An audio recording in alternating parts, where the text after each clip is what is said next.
When people think about reducing breaches, they often picture a single big fix, like buying a new security tool, writing a new policy, or running one training session that magically changes behavior. In a privacy program, breach reduction is more like maintaining a strong house over time, where you keep the doors solid, you repair weak spots when you notice them, and you teach everyone who lives there how to lock up properly.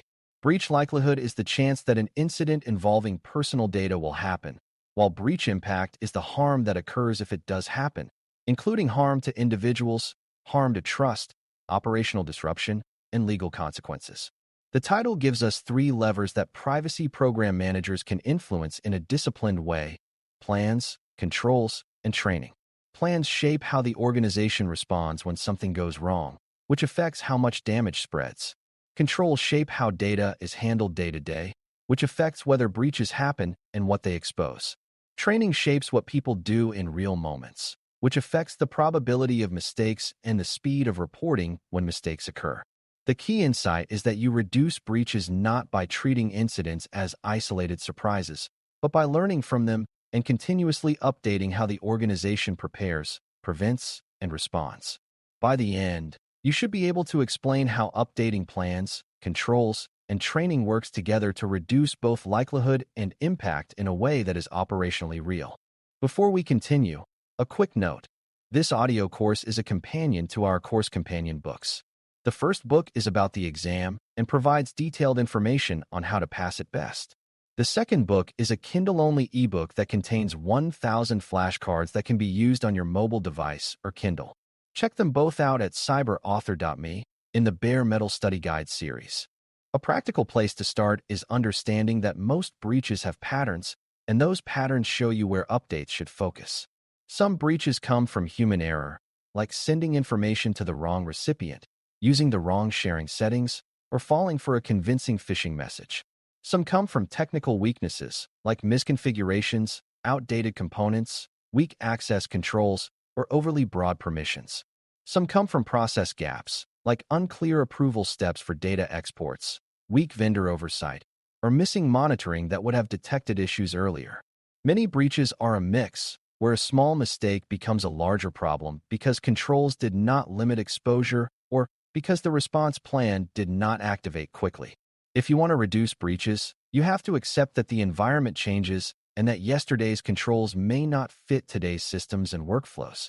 Updating is the habit of looking at new evidence, such as incidents, near misses, and performance data, and then adjusting the program accordingly. This is why a mature program cares about incident registers and lessons learned, because those are sources of real evidence about failure modes. For beginners, the main idea is that breach reduction is not guesswork. It is pattern recognition followed by disciplined updates. Plans are the first lever, and plans matter because even strong prevention cannot guarantee that an incident will never occur. A response plan defines how the organization detects, assesses, contains, remediates, documents, and communicates about incidents involving personal data. When plans are outdated, teams waste time debating roles, searching for contact lists, and arguing about thresholds while the incident continues. Updating plans means improving clarity and speed based on what actually happened in recent events. For example, if a recent incident showed that escalation was slow because no one knew who owned a system, the plan should be updated to clarify ownership and provide updated escalation routes.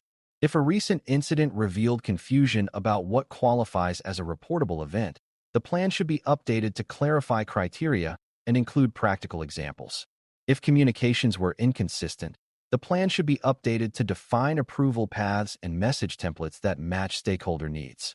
Updates should also reflect changes in the organization, such as new vendors, new systems, and new business lines, because plans that reference old structures create delay and confusion. A well-updated plan reduces impact by accelerating containment and improving decision-making under pressure. For beginners, it helps to see plan updates as removing friction from response, because friction is what allows harm to grow. Plans also reduce impact by ensuring evidence is preserved and actions are coordinated, which supports both investigation and accountability. Evidence preservation is important because without it, you may not be able to confirm scope, which complicates notification decisions and undermines confidence. Coordination is important because uncoordinated actions can create conflicting outcomes, like one team changing settings while another team is trying to confirm exposure windows. Updating plans often includes improving checklists and procedures that guide teams through the first hours, because those are the moments when people are most likely to miss steps. Even though we are not using lists here, the concept is that plans should be specific enough to guide action, not just high-level statements about being responsible. Another impact-reducing feature of a good plan is rehearsed communication routines, where people know how to provide internal updates without spreading rumors and how to prepare external notifications when required. When you update plans, you are essentially capturing hard-earned lessons and turning them into muscle memory for the next incident. That is how a program becomes resilient. For beginners, the key is that response plans are not paperwork. They are the script that keeps people aligned when the situation is stressful. Controls are the second lever, and controls are the daily behaviors and mechanisms that determine whether personal data is exposed in the first place. Controls can be technical, like access restrictions, authentication requirements, encryption, and logging, but they can also be administrative and operational, like approval requirements, retention limits, vendor obligations, and standardized processes for sharing data. Reducing breach likelihood through controls often begins with limiting exposure, meaning collecting less data, retaining it for less time, and restricting access to fewer people. If an organization reduces the volume of data and the number of people who can reach it, it reduces both the chance of an incident and the potential impact. Controls also reduce likelihood by making mistakes harder, such as requiring extra verification before sending sensitive data externally or enforcing strict rules for who can export data. Controls reduce impact by containing the blast radius, meaning if an incident occurs, the exposed data is limited. For example, if logs show that access is segmented by role, a compromised account might only access a small portion of data rather than everything. For beginners, it helps to think of controls as barriers and boundaries, because breaches become larger when boundaries are missing. Updating controls means adjusting these barriers to match current risks and current system realities. Updating controls requires understanding that controls can drift and degrade, even when no one intends to weaken them. Drift can happen when systems are updated, when teams expand, when new workflows are added, or when vendors change their services. A control that worked well last year might be bypassed today because a new integration created a new data path, or because a new team was granted broad access without careful review. That is why control updates should be driven by evidence from incidents, audits, and monitoring. If repeated incidents involve misdirected disclosures, controls may need to focus on data sharing workflows and review steps. If repeated incidents involve access misuse, controls may need to focus on access governance and monitoring. If repeated incidents involve vendors, controls may need to focus on vendor oversight and data transfer safeguards. Updating controls is also about simplifying where possible, because overly complex controls invite workarounds. A simple, clear control that people can follow consistently is often stronger than a complicated control that is ignored. For beginners, the key is that controls should evolve with the organization, and a control that is never updated is a control that eventually becomes mismatched with reality. One of the most powerful control updates for reducing both likelihood and impact is improving data lifecycle discipline, because many breaches are worse because data that no longer needs to exist is still sitting around. Retention limits and defensible deletion reduce the amount of data that can be exposed. Data minimization reduces the sensitivity and volume of what is collected in the first place. Access controls reduce the number of pathways by which data can be reached. Together, these lifecycle controls change the risk profile dramatically. Even if a breach occurs, the harm can be lower if the data is limited, recent, and not overly sensitive. Lifecycle discipline also reduces confusion during incidents because teams can more easily determine what data exists and where. This improves assessment and speeds containment, which reduces impact further. Updating lifecycle controls often requires coordination across teams because retention and deletion can touch many systems and business needs. But the conceptual takeaway is simple. Data you do not have cannot be breached, and data you no longer keep cannot be exposed tomorrow. For beginners, this is one of the most straightforward breach reduction ideas and it ties privacy principles directly to real risk reduction. Training is the third lever, and training matters because many breaches begin with ordinary human behavior under time pressure. Training is not just telling people rules, and it is building habits and awareness so people recognize risky situations and respond correctly. Good training helps people understand what personal data is, why it is sensitive, and what common mistakes look like in real work. It teaches people to slow down at the moments that create incidents, like sending attachments, sharing links, exporting lists, and responding to unusual requests. It also teaches people what to do when something goes wrong, because early reporting reduces impact. A person who reports a missend immediately gives the organization a chance to contain the issue before it spreads. A person who hides an error out of fear allows exposure to continue and increases harm.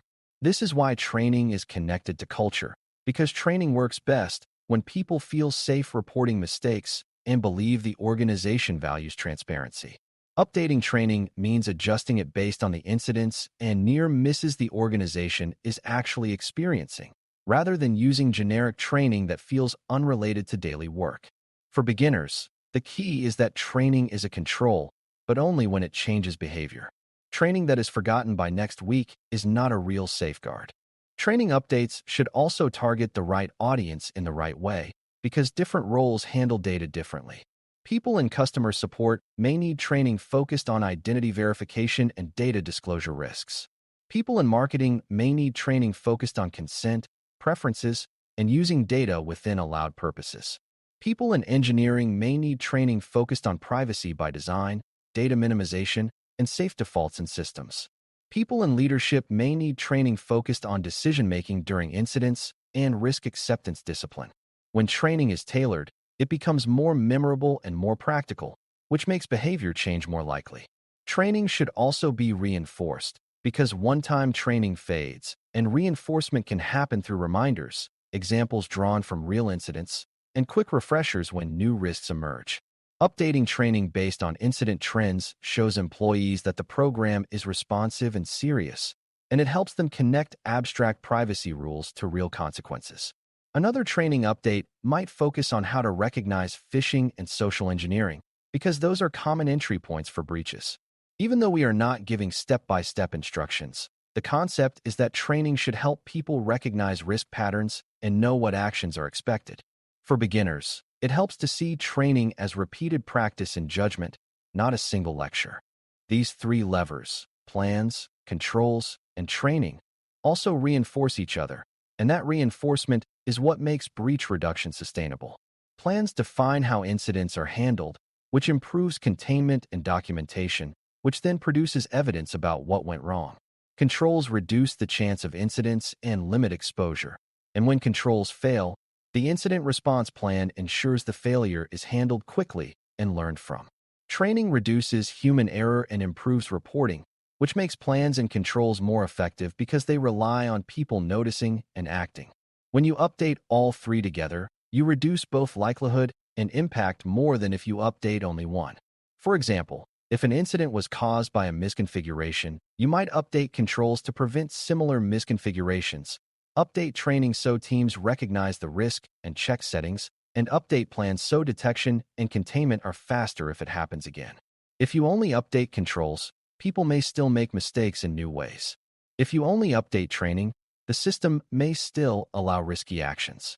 If you only update the plan, you will respond better but still experience frequent incidents. The program becomes mature when it treats incidents as signals that drive coordinated updates across these layers. For beginners, the key is that breach reduction is a system, and systems work through reinforcement, not isolated actions. It is also important to understand the difference between reducing likelihood and reducing impact, because organizations sometimes focus only on one and leave the other exposed. Reducing likelihood is about prevention, such as fewer missends, fewer misconfigurations, fewer compromised accounts, and fewer unauthorized accesses. Reducing impact is about limiting what an incident can expose, such as smaller datasets, shorter retention, stronger segmentation of access, and faster containment and communication. Impact reduction also includes being prepared to support affected individuals, because timely, clear guidance can reduce harm even after exposure.